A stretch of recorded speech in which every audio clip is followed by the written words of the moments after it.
Ұлттық ұлан сарбаздар үшін БТР-80 көлігінің алар орны ерек. Жол талғамайтын техника соғыс кезінде оқ-дәрілерді тиісті орынға жеткізіп, жауынгерлер тасымалдайды. Дегенмен темір тұлпарды тізгіндеу кез келгеннің қолынан келе бермейді. Сондықтан жүргізушілер әрдайым жаттығу жұмыстарына қатысып, шеберліктерін шыңдап жүреді.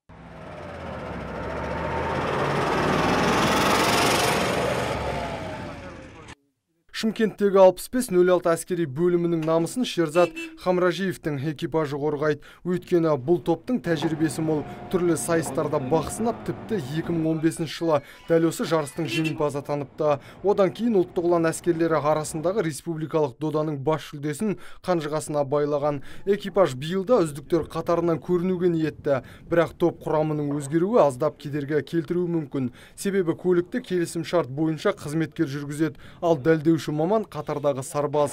Сондықтан экипаж мүшелері жылына 2 рет жаңарып отырады. 2015-те мен өзім солдатым, өзім үйреткенім. Менде артқа тартпады, бірінші орын алып, соның десімен шығып кеттік бірінші орынға. Олар келеді, жылына 2 рет ауысады сарбаздар бізде. Келеді, үйретеміз. Осында Ақтас учебный центріміз бар.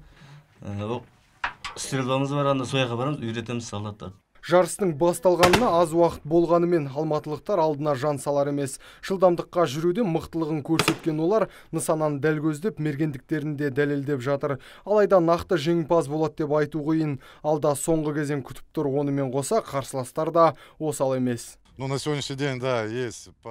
Екі этаптың қорытындысы бойынша 3 әскери бөлім алда келеді. Олар 55-72, 55-71 және 75-52 әскери бөлімдері.